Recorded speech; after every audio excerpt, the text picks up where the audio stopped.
साथियों, एक सुंदर सी कहानी आप लोगों के बीच में शेयर कर रहा हूँ और आप उसे अंत तक सुने। कहानी की शिक्षाएं भी मैं बताऊंगा कि कहानी हमें क्या शिक्षा देती है।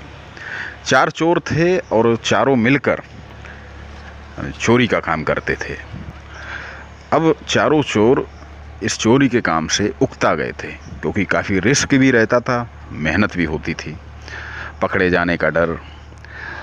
तो चारों चोर अपने अपने मन में ख्याल लाए कि कभी कोई लंबा हाथ मारे और उसके बाद मैं इन तीनों को साफ कर दूं, यानी कि मार दूं, और सारा माल लेकर किसी दूर शहर में जाकर एक शरीफ इंसान का जीवन जीना शुरू करूं। खैर, एक बार उन्होंने एक सेठ के यहाँ बहुत बड़ी डकैती डाली, बहुत सारा धन मिला। चूंकि सेठ बड़ा था, उसकी प्रतिष्ठा थी, शहर में नाम था, तो पूरा पुलिस प्रशासन उन चोरों को ढूंढने में लग गया। तो चारों चोर आकर एक जंगल में छुप गए। कई दिनों तक जंगल में छुपे रहे। जब खाने पीने का सामान खत्म होने लगा तो उनमें से दो चोर शहर खाने पीने के सामान को लेने के लिए आए और ये भी पता लगा सकें कि अब हालात कैसे हैं। शहर में आए, खाने पीने का सामान लिया।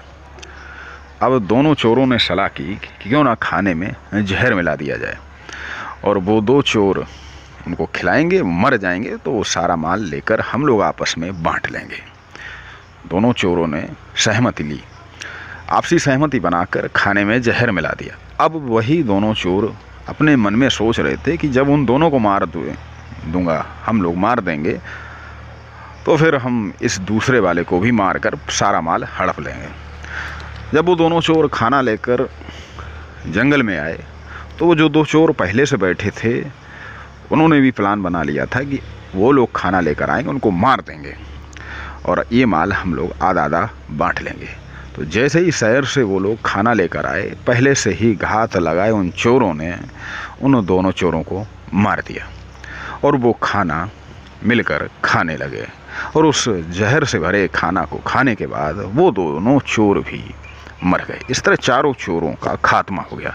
अब साथियों, इस कहानी से दो शिक्षाएं मिलती। पहली बात कि बुरे काम का बुरा नतीजा। हम जीवन में अगर कोई काम करते हैं, हम जानते हैं कि ये बुरा काम है, तो उसका नतीजा तो बुरा होना ही है। आप बुरा काम करके सफल नहीं हो सकते। दूसरी बात, अगर हम चार लोग या दो लोग मिलकर कोई काम कर रहे हैं, कोई व्यवसाय कर रहे हैं, कोई धंधा कर रहे हैं और आपस में ही अगर विश्वासघात करते